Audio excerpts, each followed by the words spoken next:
before we let these guys sit down, I'm going to teach you guys a little skill out here. I learned this the other day. I'm not too old to learn things yet. And so when you appreciate something, you go like this. You put your hands together and you go like that. So give it a try. I think all of you. Oh, nope. Okay, now I'm going to be honest. That's how you show appreciation if you're just faking it. Okay, so let's try it with some enthusiasm now, like you're really happy, okay? So let's give it a really big try. There, I like it, okay. Now, I got to tell you, first of all, I want to introduce some people to you, first of all, and then you're going to do the appreciation thing, okay? You got it? So this is Frank Kramer. He's on bass. Okay, we've got two singers. We've got Lisa and DJ. Okay, I was going to say something. Okay, good. One of the ways you can show appreciation is remembering their name right off, too. And on guitar, lead guitar and lead vocals, we've got Matthew. Okay, thank you very much for staying up here, guys. I really appreciate that. That's how I can cut my sermon a little shorter, is have an introduction there like that. Yeah. You know, there's a... Thank you. There's a reason I did that, and I really appreciate how much work these guys do every week. They come in, they play music, and they're some of the people that do things in our church. They're servants that come in, and they are a wonderful part. But you know, there's other people that do things, and now here's where I get to be a little embarrassing, okay, because I'm going to make the kitchen staff stand up, kitchen people, okay. Bob, you are not too old to stand up. Get up there. Okay, good job. Okay. You know, there's people that work also on Wednesday nights. If you just come in and do any work at all on Wednesday night, Steve, I know you do, so stand up. And so anybody that stands that comes in on Wednesday nights and works, okay. Michael, yes, okay. Doesn't know how to stand up, but we'll work on that, okay. You know, and how about people that do Sunday school classes? Where are you at? There's no way to teach a Sunday school. I teach Sunday school. Okay, Bob does. Yep, thank you. Okay, good. There he's standing. He's doing great. Not bad for an old guy. Okay, so those people come in and they do work, and I missed a bunch of people. I know what. What about women's ministry? Anybody involved in women's ministry? I know Annette is, right? Okay, stand, just wave. Okay, you don't have to stand. We're not going to. Okay, you know, and there's all kinds of ministries that go on in our church.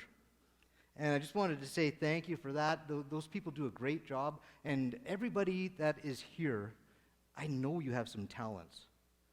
Okay? You have talents. Most of them are hidden really, really deep. No, just kidding. You know, but you have talents. And we encourage you to be part of our family, to use your talents to serve God. It's a great thing. But today, our sermon actually has nothing to do with that at all. That's not it either. But... Our sermon has to do with what is churchianity. We're continuing on with this cool little book called I Will by Tom Rainer.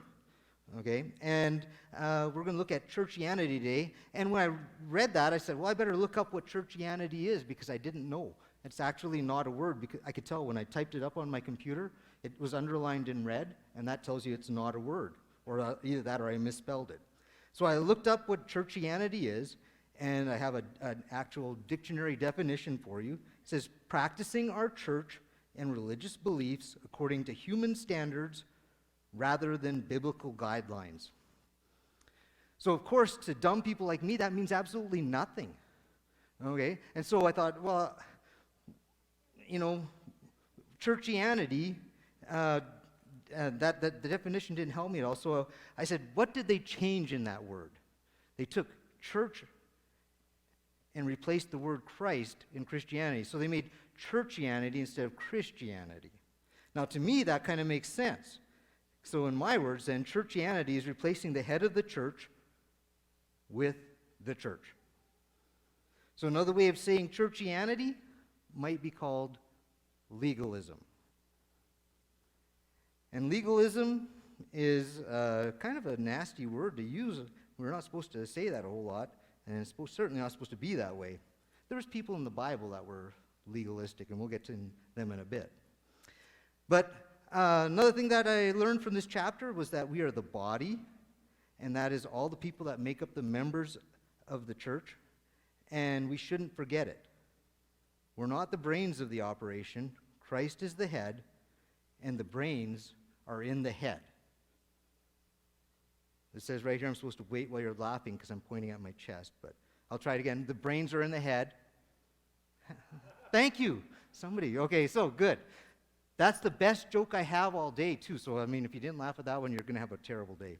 But, so yeah, the brains are in the head, and the body does not control the brain controls the body. So that's something to keep in mind. Today we're going to look at 5 major symptoms of churchianity. But first of all, let's pray about what we're going to talk about today. If you'll bow your heads, please. Heavenly Father, thank you for loving us. Thank you for sending your Son to die for us. It's so amazing that you choose to love each and every one of us, no matter what we've done, no matter what mistakes we've made. I pray that you would help us to understand that and help us to keep you in the proper position in our church. In Christ's name I pray. So we've got 2 sermon texts, and you can actually only have to go to one page on your Bible, unless it's like one of those where it ends at the bottom of one page. But if you want to look up 1 Corinthians 12:12, that's one of the passages we'll be looking at. And you can also look up the second one, which is 1 Corinthians 12:27 through 28. So both of them are in 1 Corinthians 12, and I'll read both of them to you right now. It says, first one is from 1 Corinthians 12:12. For as the body is one and has many parts, and all the parts of that body, though many, are one body. And the second one from 1 Corinthians 12:27 through 28 says, Now you are the body of Christ and individual members of it, and God has placed these in the church. So let's take a look at the first symptom of being in the trap of churchianity. And this is actually what stands look like now when you go to a football game or something like that. They have the cardboard cutouts because people can't afford tickets anymore or something. But that, the whole COVID thing and everything, you don't have real people in the stands. But back in I hate starting out the date with 19 because that seems like a long time ago. But it was like 1988, 89, 90, somewhere in there. I went to a football game, Minnesota Vikings versus the Chicago Bears. And the only reason I went was because I hated the Minnesota Vikings, and I still do. And I was hoping that they'd lose, and wouldn't you know it, they won. But that's not what this is about. I went to the Vikings game, and I really didn't even get to enjoy the game very much because we were way far away, and you couldn't really see what was going on. They'd run the ball, they'd get like 5 yards, and you're thinking like, man, he got tackled at the line of scrimmage. You couldn't even barely see anything. But the most important thing about that game was there was all these fans in the stands. And the fans would always seem to know what the coach should have done. Because if they handed off the ball, then they say, why didn't they pass the ball? And if they passed the ball, he'd be like complaining, especially this one guy right behind me, he'd be complaining, why didn't they run the ball? And then if they fumbled the ball, he'd say, why would they fumble the ball? I'm like, I don't think that was their intent. But so there were all these people giving all these comments and shouting from the stands what the people that were doing the work on the field should have done. And sometimes in church, we get that way. There's sometimes people in a church that say, well, this is what we should do, or we need to do this, or we need to do that, but they're not there to do the work. They're just there to tell you how it should be done.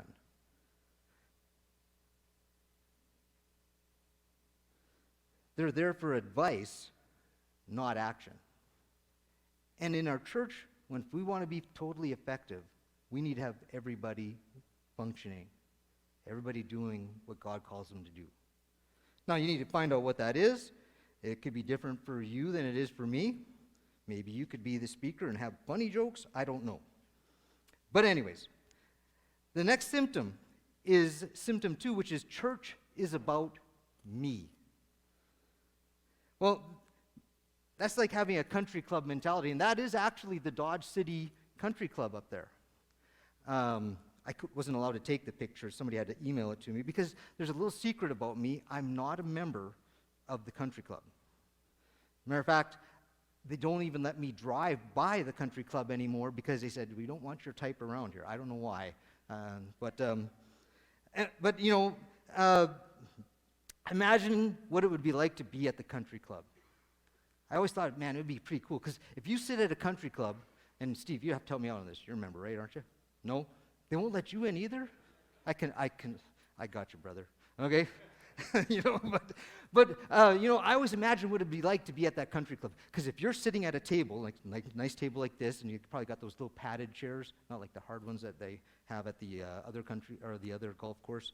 But I sit there, and somebody comes up and serves you and gives you a chocolate milkshake whenever you want it.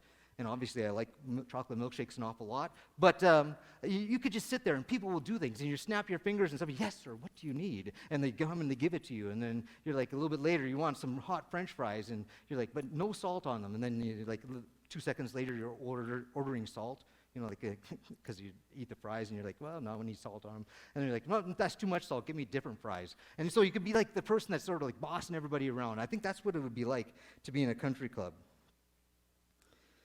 But in a country club, that's where church would be like, or that's where it's all about you.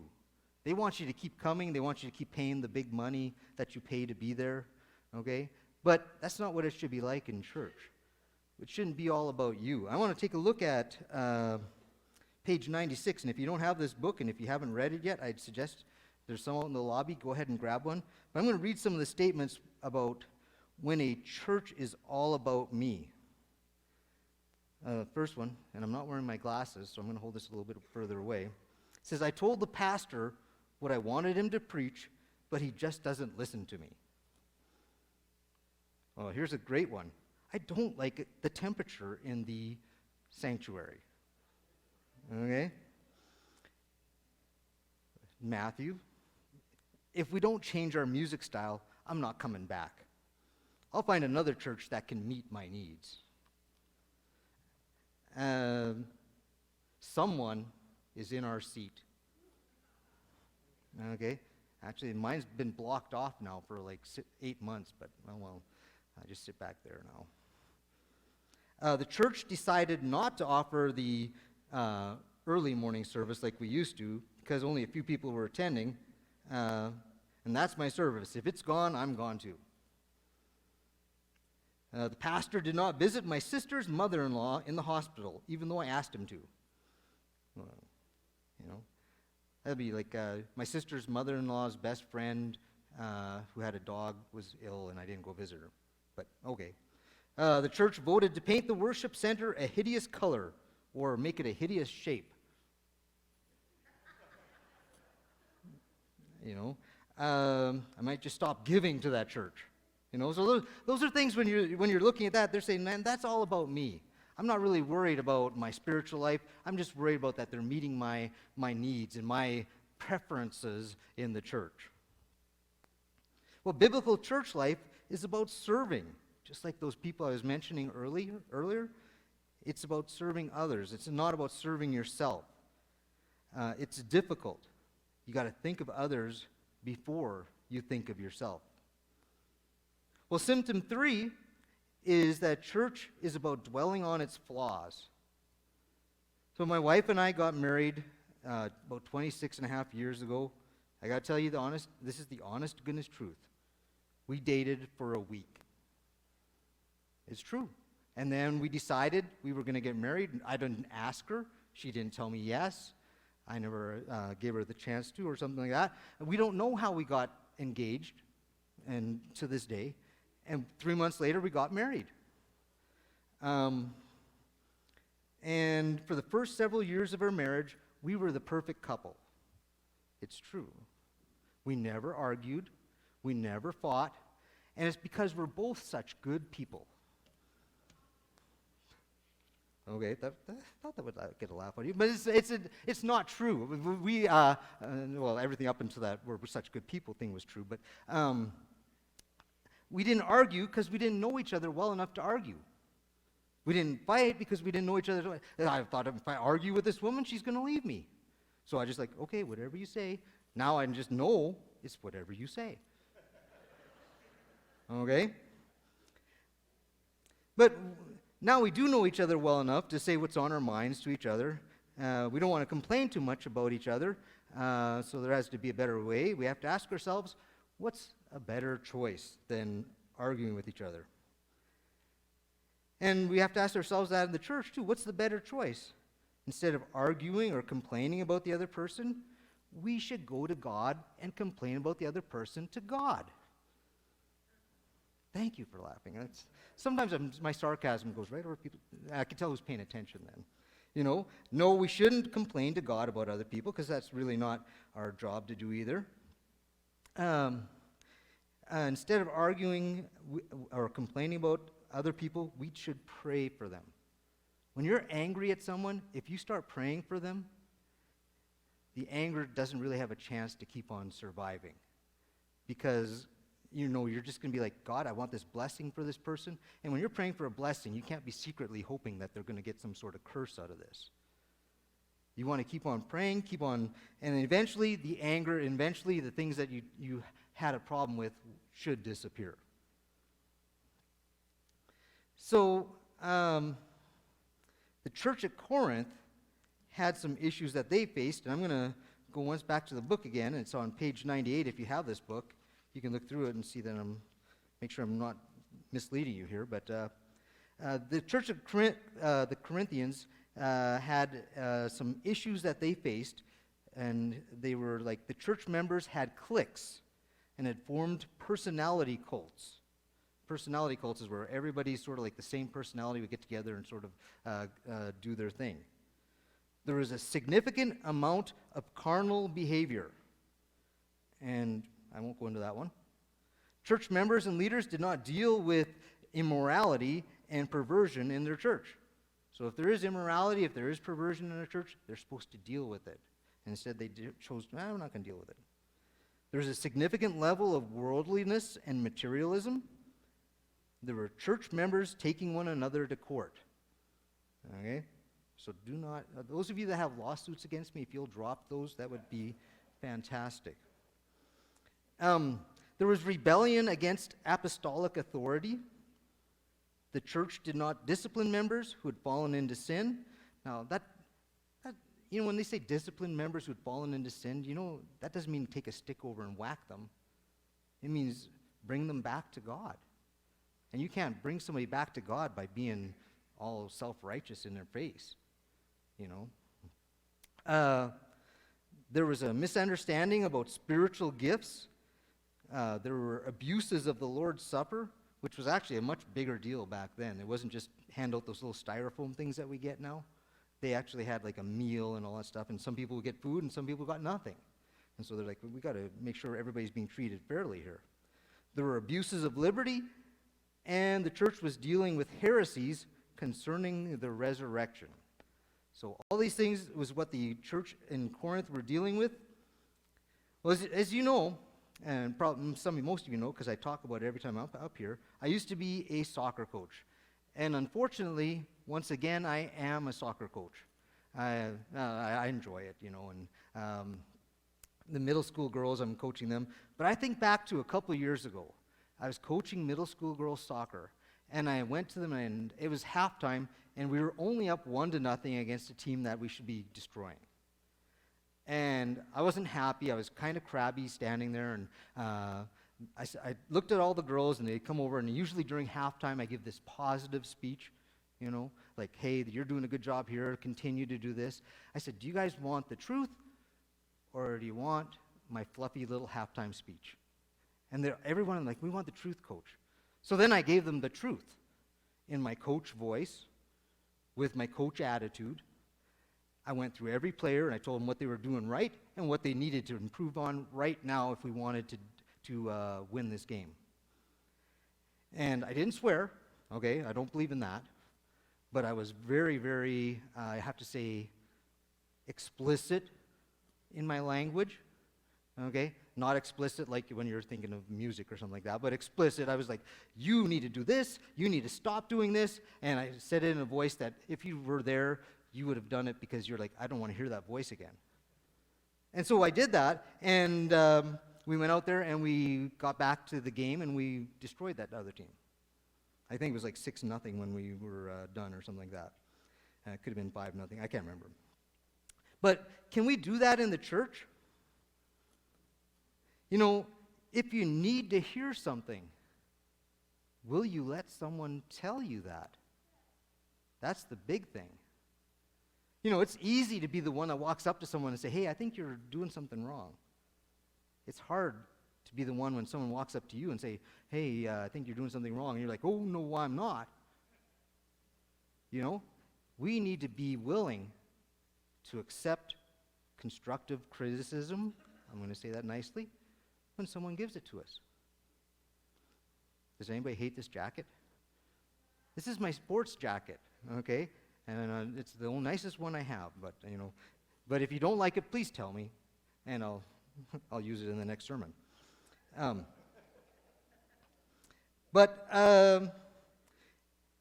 guess that is the hard part. Accepting advice and discipline is never easy, but we all need it sometimes. Every single person sometimes needs somebody to come up to them and say, hey, you know, I'll give you a good example.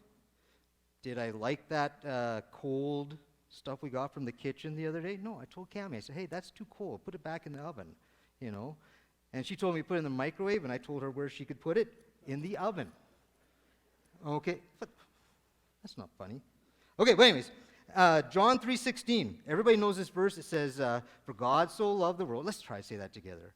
For God so loved the world that he gave his only begotten Son, that whosoever believes in him should not perish, but have everlasting life. Good. You guys are good church members. I like that. When we look at that, God loved us so much, and God loved every person in the church so much that we should be giving them grace and giving them a place where they can feel free to have their flaws talked about to each other, not broadcast up here, okay, but talk to somebody and say, hey, you know, I noticed this. Can I pray with you about that? Can we see if God will help you work through that? Something like that. And we should be able to take that and not go any further with it. So, symptom 4 is the church has low expectations. And high expectations for membership is good for the health of the church. The pineapple principle is where I'm going to look at, and this is, I think, my wife. And I'm sure I'm saying it wrong, but I thought she said it was the pineapple principle. But we were going to do a garage sale, and we had to move all this stuff from upstairs to downstairs. And we had all these people standing in line, and we'd hand it, you know, one, dun, dun, dun, dun, you know, back and all the way down the stairs, and we put it on carts and wheel it over there. And I guess that's called the pineapple principle. I don't know. She could be lying to me, or it could be something like that. We'll talk about it later, I'm sure.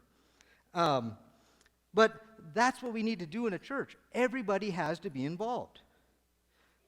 But if we have low expectations, we've got one person running upstairs, getting a box, bringing it downstairs, running upstairs again, bringing a box, and putting it downstairs. That takes way too much energy for that one person. So we should have high expectations that everybody should be doing more than just showing up.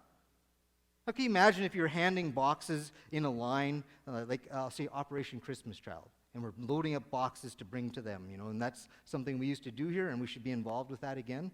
But if everybody was standing in line, and one person said, you know what, I'm just not going to be there. When you hand the box to that empty spot, what's going to happen? It's just going to drop. And that's what happens in the church way too often. There's that person that's missing that's supposed to be doing something, and we drop. You know? Now, I'm not trying to make you feel guilty if you're watching online, okay? Or if you're gone sometime, I understand that. Even I have to be gone sometime, usually during fishing season. Okay, right, Bob? You know, but we should always try to fulfill our obligations to the church. When you tell God you're going to do something, you need to do it. It's a big thing. So low expectations for membership is bad for the church. It should be almost insulting when all we expect you to do is show up, you know? And if you just show up one time and everybody's like, oh, thank you for coming to our church. Oh, it's so great to see you. But we have no expectations of you. That's insulting to that person because that person was given gifts by God that they need to use to serve God. They are a valuable person, and God didn't just accidentally put people into this church. He says, this person can do this. This person's going into the body of our believers, and they have a job to do. So our church members are valuable parts of the body of our amazing Savior. And the best thing we can encourage people to do is to use their talents to serve God through our church. The fifth symptom is that church has a cliquish membership. And this here, they start talking about, and this gets where I really didn't understand it, but I tried to write out some stuff, so if it doesn't make sense, understand it didn't make sense to me either. But they have an informal power group. And unfortunately, that informal power group seems to be something that happens when the pastor moves to Salina. Ooh, some people laughed and some people started thinking bad thoughts there. But when you have a power void because the person that was originally doing all the work or whatever, the head of the church, which actually is Christ, but the pastor sort of is the shepherd of the flock, And when there's nobody there, then there's this power void, and people start trying to fill it in. Now, I got to be treading carefully here because many of you will probably be coming to me later and giving me advice on what I did during this power void. But there's a lot of people that might think, well, I'm going to take over this little part, and I'm going to make sure that it gets done. And then they hold on to that power, and they don't let it go when the next person's here to take care of that. There's something funny going on over there. Okay. I was wondering, they're laughing over there. Okay. Well, that's no problem. I thought I was telling something funny, but I guess it wasn't. Okay. But anyways, I'll tell you what I wrote about this. It says, the formation of this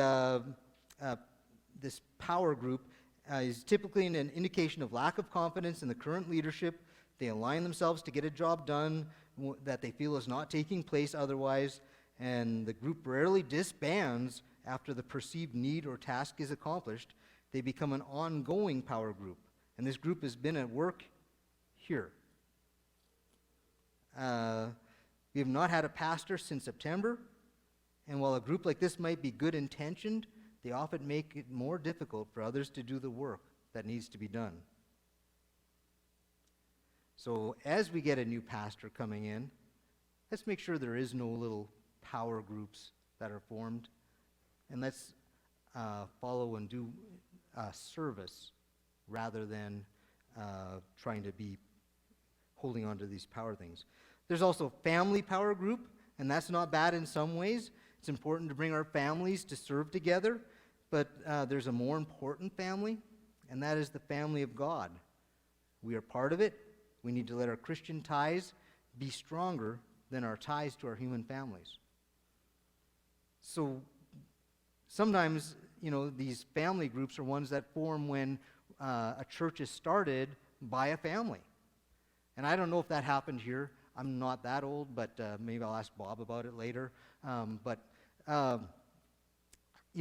there's a church. And I think back to when I was in Ohio.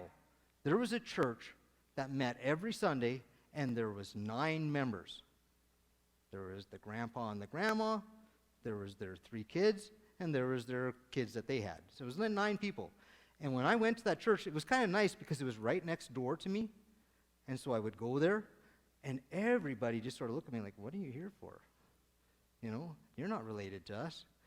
Well, actually I am, because we have the same Father.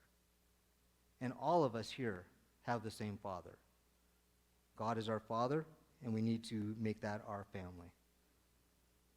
There's formal groups that can be a cliquish membership too. Deacons, okay? I'm not saying that we have that in our deacon group, but deacons can form a clique and sort of we're just going to do everything our way, and that's it. Some places have elders. There could be a church council committee. In our church, we have the leadership team. okay? And they meet. But remember, we're all servants. Whenever we're on any of these teams, whenever we're on a committee, we're a servant. We're not there to get our way, to make sure everybody understands how I think it should be done. It's there to seek God's will and work on it together.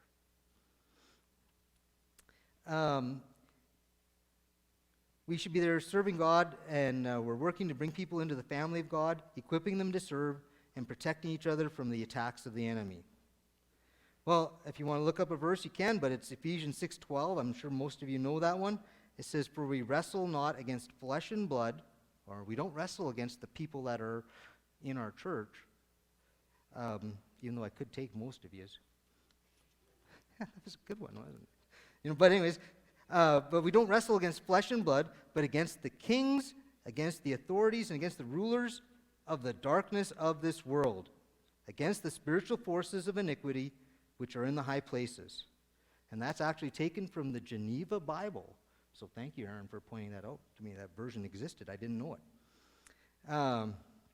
Ultimately, our job is to disciple those who God calls to worship with us. So do we want to be known as a building full of churchianity? Do we want to be a legalistic church? Or do we want to be a church that places Christ as the head and equips the body to do the work that we're called to do? You know who else had this churchianity idea, this legalism idea? It's the guys that Jesus was always bragging about. That's sarcasm again. The Pharisees. And he didn't brag about them. He called them down for their hypocrisy. And he called them a bunch of snakes. That was the cue there. A bunch of snakes. Sarah. It's gone? Okay. Go watch it later. There's supposed to be a bunch of snakes there. I was doing so good, too, I was like, man, the slides are going so great and all that. Oh, well. It's probably my fault, though. I'd like to ask the band to come up. I guess I'm already up here, but I'll join in, too. But there's two big sources of churchianity. And the first one is that members are not allowed, or they're precluded from functioning as biblical members. There's like an institutional cause where there's low expectations and there's cliques. As a church member, as a person who comes to our church, I think you're valuable. Our leadership thinks you're valuable. Not because you put money in the offering, but because you have talents that God has given you. Everybody does something, and it gets a lot better. People start seeing the love of God in the church, and that's what brings people in. There's also the attitudinal cause. I love that big word, attitudinal cause. And that's that spectator mentality. Where you're like, I'm just going to come there and sit there and watch and see how everybody's doing. Give them the sneer, and having that. But my prayer for you is that you'll avoid the traps of churchianity. That you don't just play church, that you'll be a part of the body. And that's, I think, where we need to go.